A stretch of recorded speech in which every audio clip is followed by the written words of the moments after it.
Bersama saya Aida Nayan dalam rentasan berita edisi 1010 dan antara paparan utama. Tuduh PH Komunis, pemimpin PAS diminta bertaubat. Sikitol tidak boleh diterima. Adakah pakai baju logo PH sebarkan virus? Inikah tahap kecemerlangan kerajaan UMNO Barisan Nasional?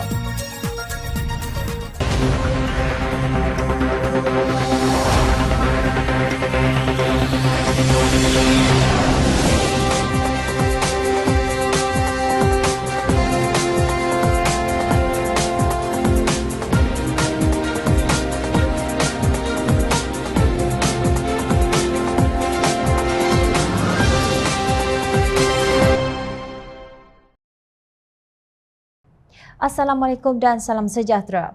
Pengarah Hal Ehwal Syariah Amanah Nasional Ustaz Zulkarnain Abidin berkata, PAS Parti Tunggang Agama dan pemimpin mereka adalah lebay.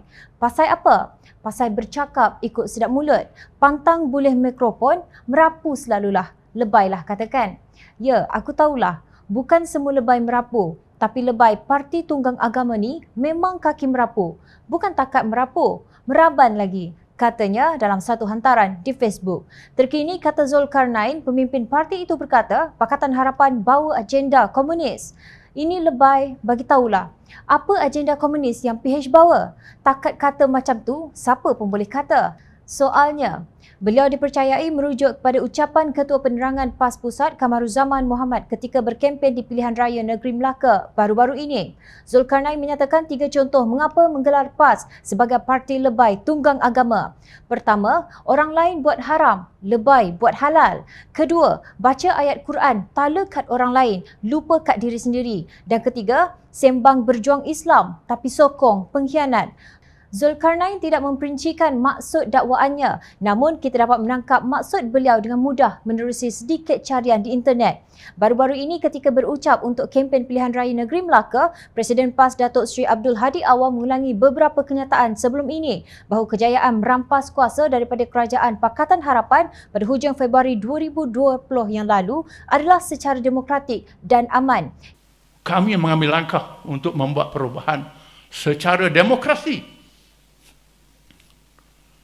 mengumpulkan wakil-wakil rakyat. Belum melepas dengan UMNO. Tak cukup lepas dengan UMNO, mesti bersatu.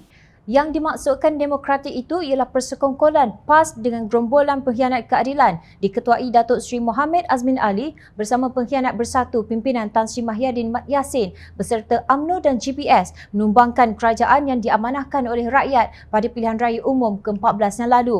Namun beliau mencemuh tindakan 4 bekas ahli Dewan Undangan Negeri Melaka yang menarik balik sokongan mereka kepada Ketua Menteri Datuk Seri Sulaiman Mat Ali itu sebagai ini sesuatu yang tidak bermoral. Kenyataan Hadi itu boleh ditafsirkan dengan mudah. Bila PAS buat, ia baik dan halal. Bila orang lain buat, ia jahat dan haram. Hadi dalam tulisannya bertajuk Terus Beristiqomah yang diterbitkan di Harakah Delhi pada 11 November 2021 menegaskan PAS tidak bergantung kepada ahli falsafah dan ilmuwan tanpa berpandukan hidayah, malah tidak terpengaruh dengan media murahan tanpa harga diri. Beliau memetik perintah Allah Subhanahu Wa Taala sebagaimana firman-Nya dalam surah Al-Nisa ayat 59. Wahai orang-orang yang beriman, taatilah kalian kepada Allah dan taatilah kalian kepada Rasulullah dan kepada ulil amri, iaitu orang-orang yang berkuasa daripada kalangan kalian. Kemudian jika kalian saling berbantah-bantah dalam sesuatu perkara, maka hendaklah kalian mengembalikannya kepada kitab Allah, iaitu Al-Quran dan sunnah Rasulnya. Jika kalian benar-benar beriman kepada Allah dan hari akhirat. Hal yang demikian itu adalah lebih baik bagi kalian dan lebih elok pula kesudahannya. Surah Al-Nisa ayat 59. Biarkan mereka menyalak sekuat-kuatnya laksana anjing dan serigala. Namun perjalanan kita terus beristiqamah bersama Islam dalam memimpin perpaduan umat dan menyelamatkan mereka dalam sebuah keluarga Malaysia, kata Hadi. Nampak tak bagaimana insan yang digelar Tuan Guru ini menghina para ilmuwan dan media yang tidak bersekongkol dengan parti itu. Sedangkan kita tahu yang sering kalah saman dan yang sering terpaksa meminta maaf ialah daripada kalangan pemimpin PAS dan media rasmi parti itu. Satu dunia sudah membaca berita bagaimana mangsa fitnah iaitu pemimpin amanah yang terlebih baik hati memaafkan para pemfitnah yang nampaknya tidak serik-serik ini. Kononnya PAS beristiqamah bersama Islam memimpin perpaduan umat dan menyelamatkan mereka dalam sebuah keluarga Malaysia. Namun pada pilihan raya negeri Melaka, PAS mengkhianati Barisan Nasional yang mendendangkan kerajaan keluarga Malaysia menerusi tindakannya bersama Bersatu yang dianggap sebagai pengkhianat oleh UMNO.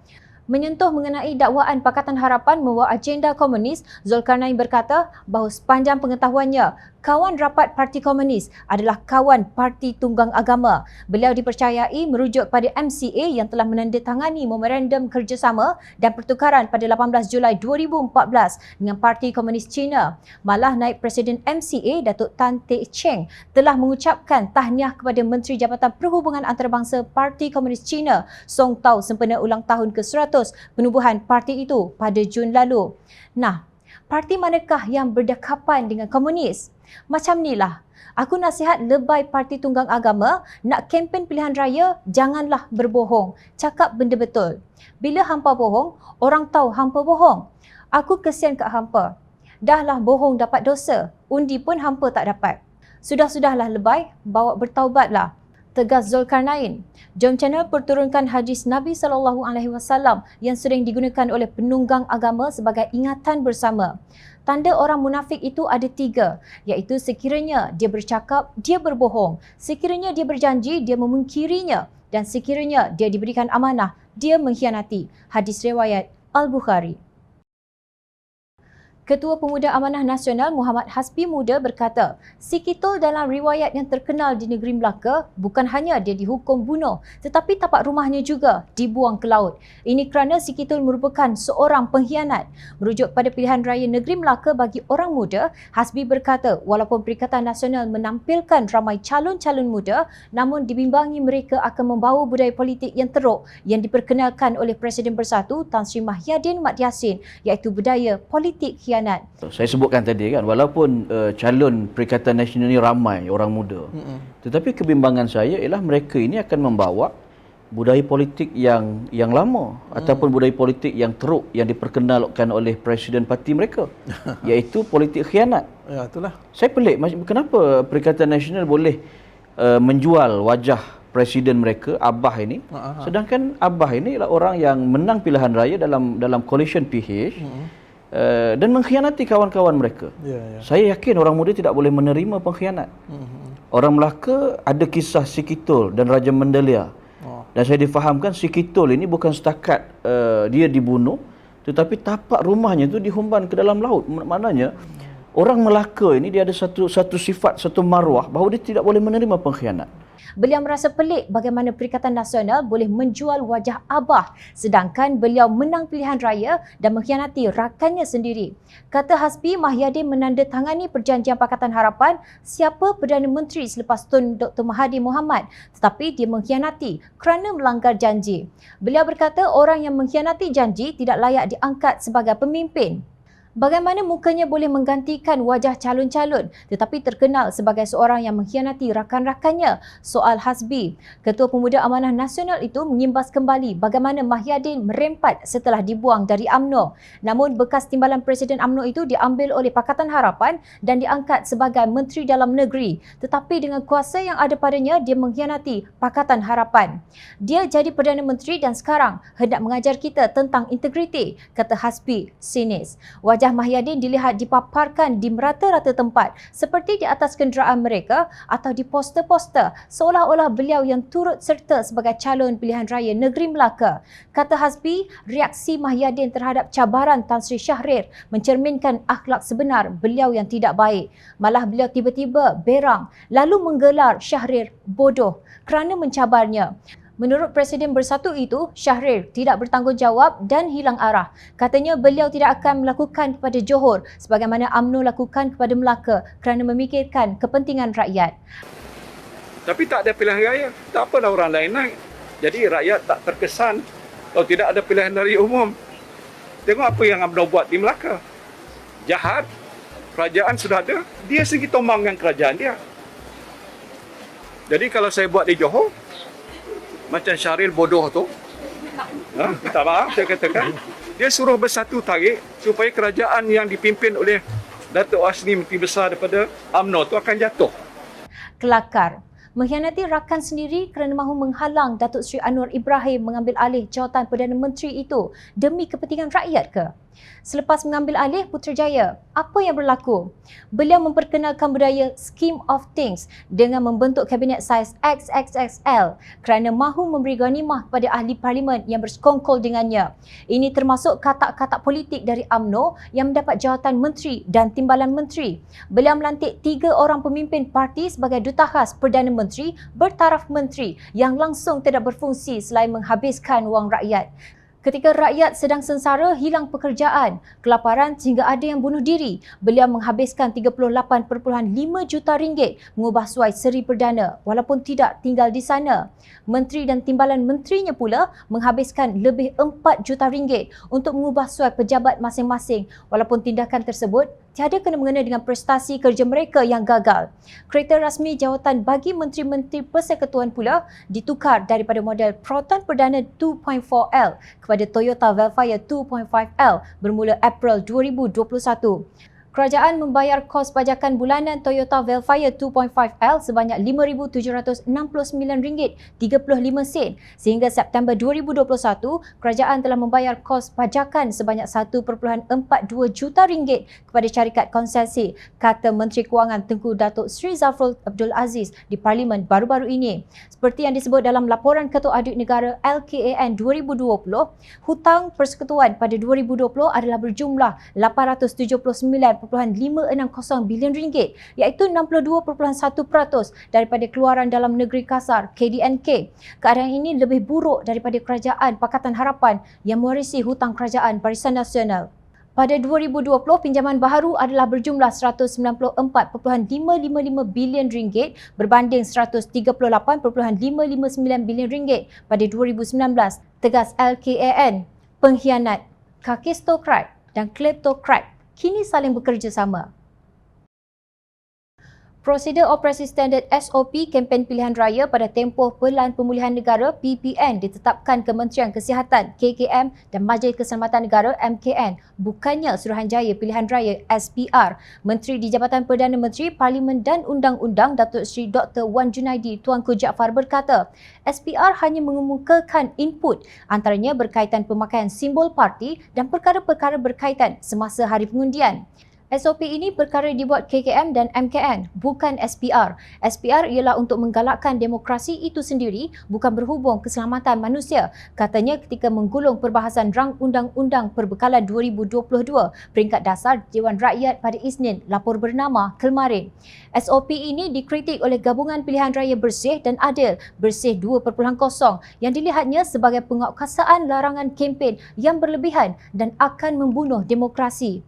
Bersih 2.0 menyuarakan kebimbangan dengan tindakan penguatkuasaan berlebihan pihak polis yang mengenakan denda berat kepada parti politik dan calon pilihan raya negeri Melaka kerana tuduhan melanggar SOP COVID-19 di bawah Peraturan-Peraturan Pencegahan dan Pengawalan Penyakit Berjangkit kurungan langkah dalam kawasan tempatan jangkitan 2021 Pelan Pemulihan Negara PPN.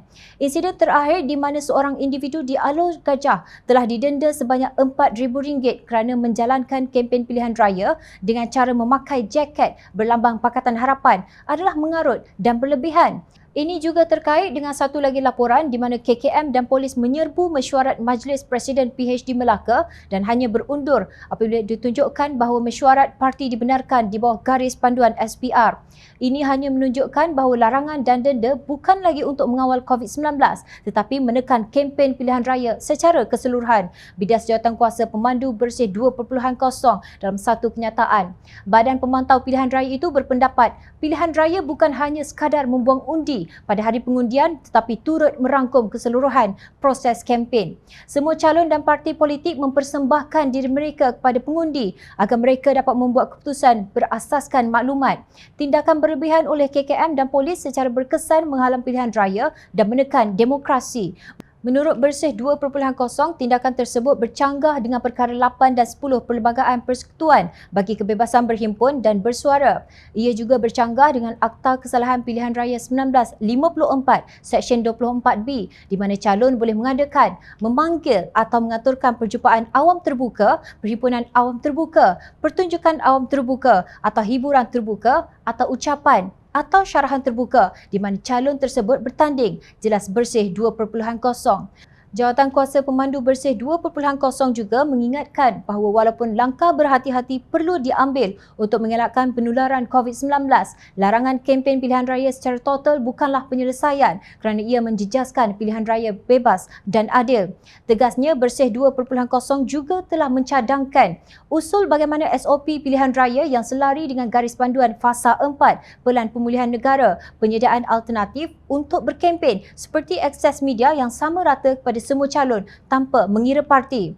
Bersih 2.0 kecewa dengan kurangnya inisiatif dan langkah proaktif oleh SPR untuk memudahkan dan menyediakan cara kempen yang selamat di Melaka. Lebih teruk, pilihan raya kini seakan diuruskan oleh KKM dan polis walaupun sebenarnya SPR secara perlembagaan dipertanggungjawabkan untuk melaksanakan pilihan raya dalam negara. Bersih 2.0 dengan tegas membantah larangan total serta penguatkuasaan berlebihan dan denda dikenakan pada calon-calon dan sesiapa yang berkempen di Melaka. Kami menggesa larangan kempen fizikal secara total dibatalkan dan garis panduan yang selari dengan Fasa 4 PPN disediakan dalam minggu terakhir berkempen. Bersih 2.0 juga menggesa semua calon-calon dan jentera mereka untuk bertanggungjawab sepanjang masa dengan mematuhi arahan pemakaian pelitup muka dan penjarakan semasa berkempen. Tegas badan pemantau itu. Terdahulu, keadilan membidas kompaun RM4,000 yang dikeluarkan pada calonnya di Macap Jaya, Law Bin Hau yang memakai jaket dengan logo parti kerana didakwa berkempen di sebuah kedai makan. Naib Presiden Keadilan Chang Lih Kang membacakan kompaun yang dikenakan di bawah Akta Pencegahan Pengawalan Penyakit Berjangkit. Kesalahannya apa? Saya bacakan kesalahannya. Kesalahan adalah menjalankan kempen pilihan raya negeri Melaka dengan cara calon memakai jaket berlambang Parti Pakatan Harapan. Kesalahan dia bukan pasal mask, bukan pasal social distancing, tetapi pasal menjalankan kempen pilihan raya negeri dengan cara calon memakai jaket berlambang Parti Pakatan Harapan. Ini adalah satu kompaun dan nilai kompaun dia adalah RM4,000. RM4,000. Dan dikeluarkan oleh Pegawai Penyiasatan Jabatan Siasatan Jenayah Narkotik Kontijen Melaka. Lee Kang mempersoalkan adakah memakai baju logo Pakatan Harapan menyebarkan virus. Beliau juga mencabar pihak berkuasa supaya mengenakan kompaun kepada parti lain yang berkempen dengan mengenakan pakaian yang menunjukkan logo parti. Namun kenyataan Wan Junaidi bahawa SOP berkenaan ditetapkan oleh KKM dan MKN membuktikan ia bertujuan untuk mengekang kempen Pakatan Harapan kerana kedua badan tersebut dikuasai oleh UMNO, Barisan Nasional. Busuk sungguh bahawa SOP ini diserata pelosok dunia. Kapal pertama Littoral Combat Ship LCS TLDM yang bermula pada Oktober 2013 dijangka hanya akan siap pada tahun 2025. Kerajaan telah membayar RM6 bilion kepada kontraktor utama projek tersebut. Demikian diumumkan oleh Menteri Pertahanan Datuk Seri Hishamuddin Hussein semasa penggulungan perbahasan bajet 2022 di Dewan Rakyat tempoh hari.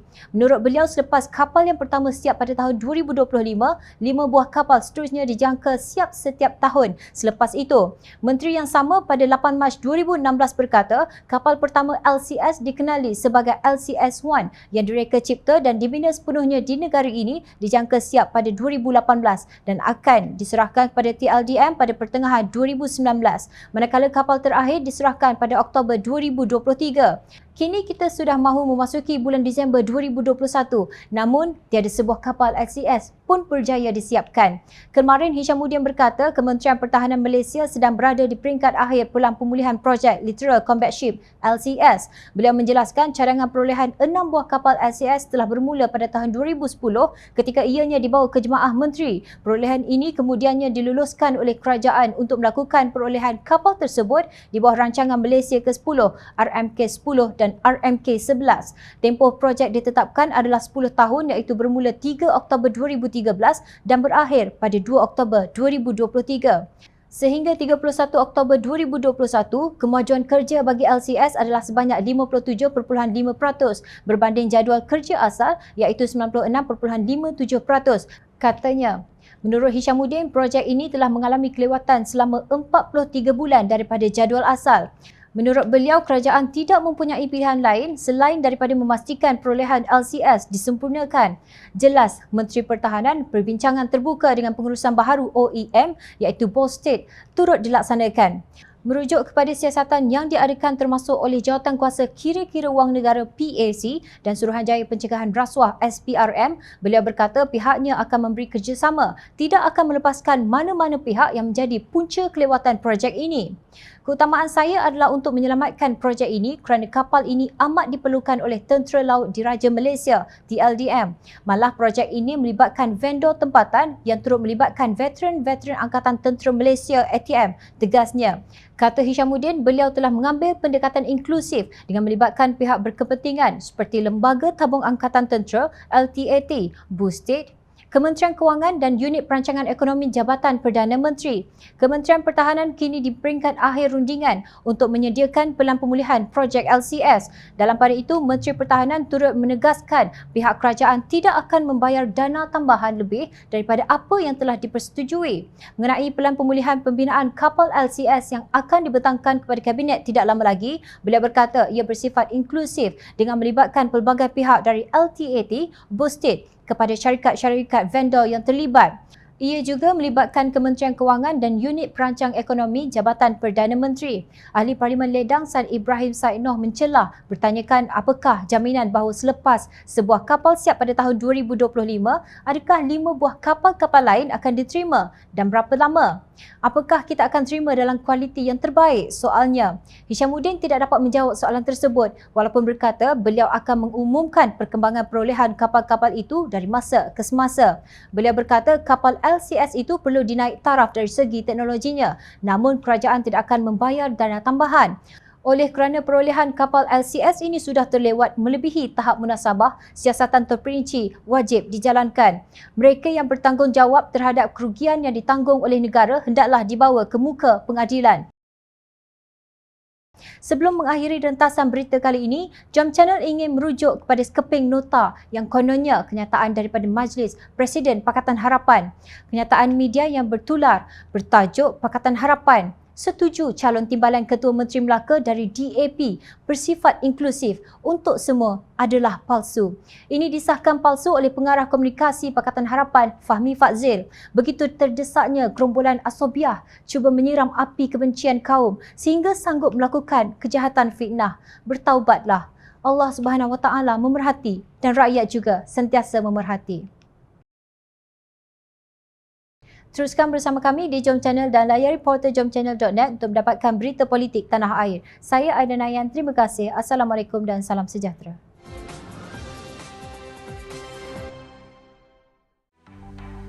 Mencari maklumat dan berita politik yang bebas, kupasan yang tepat, panas. Dapatkannya secara eksklusif hanya di Jom Channel. Komitmen kami, rentasan berita Isnin hingga Jumaat. Berbicara dan isu semasa, kami garapkan secara langsung. Panel-panel berkaliber dan profesional. Interaktif, pandangan anda kami raikan. Jangan lupa bersama kami di setiap hujung minggu dalam edisi khas mingguan. Jom Channel, moving forward, sharing a new experience.